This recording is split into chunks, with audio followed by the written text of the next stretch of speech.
tahun 2021 di sebuah kawasan industri yang sudah mulai sepi di pinggir kota.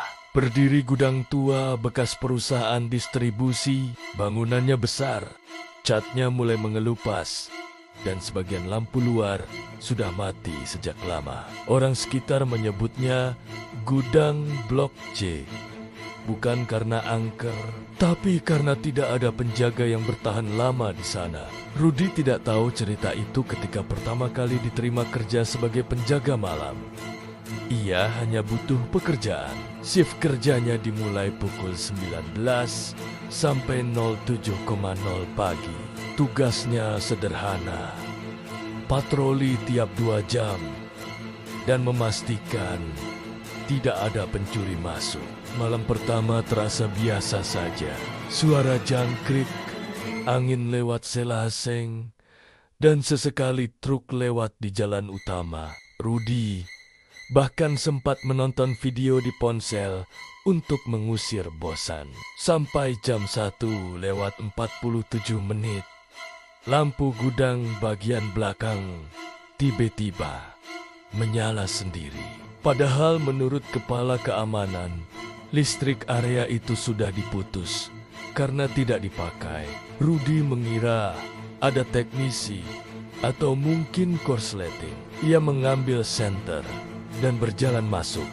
Gudang itu luas sekali. Rak-rak besi tinggi berdiri kosong. Sebagian tertutup debu tebal. Setiap langkahnya memantul menjadi gema panjang. Saat sampai di area belakang, lampu memang menyala, tapi tidak ada siapapun.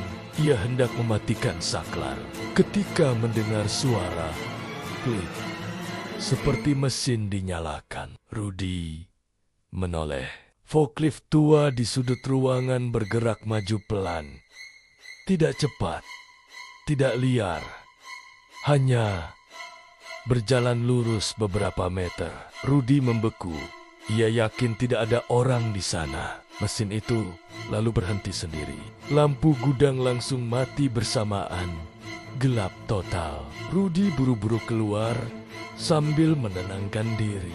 Ia berpikir, mungkin sistem listrik masih aktif.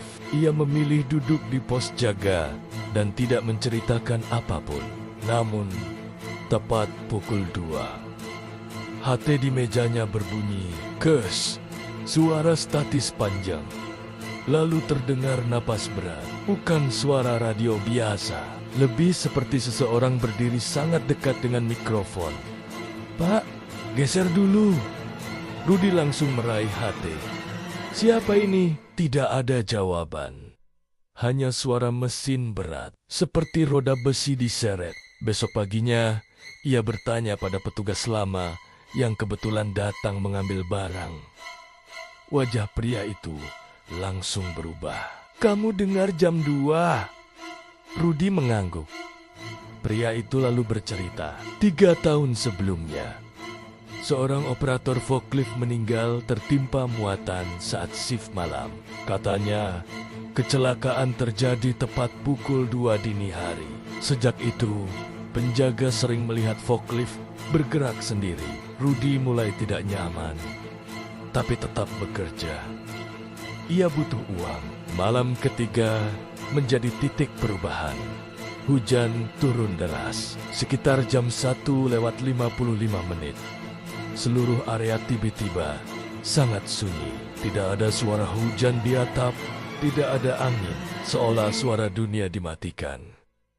Lampu gudang belakang kembali menyala. Kali ini tanpa ragu, Rudy melihat dari jauh. Forklift itu bergerak lagi. Namun bukan itu yang membuatnya takut. Ada seseorang duduk di kursi operator. Tubuhnya gelap. Kepalanya menunduk. Forklift berjalan pelan menuju arah pintu gudang. Tepat ke arah Rudy berdiri.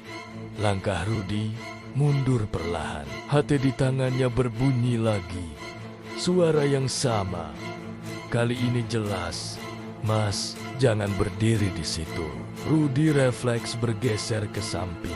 Detik berikutnya, rak besi besar di belakangnya roboh keras tepat di posisi ia berdiri sebelumnya. Debu beterbangan, forklift berhenti, lampu mati, semua kembali sunyi.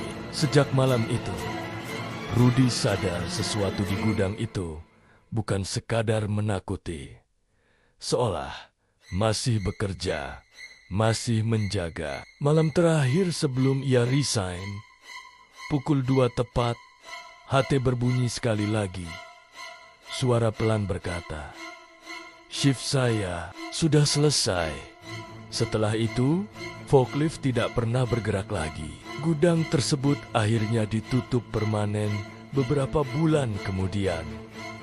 Namun, pekerja di bangunan sebelah masih mengaku kadang mendengar suara mesin menyala setiap jam 2 pagi, seperti seseorang masih menjalankan tugasnya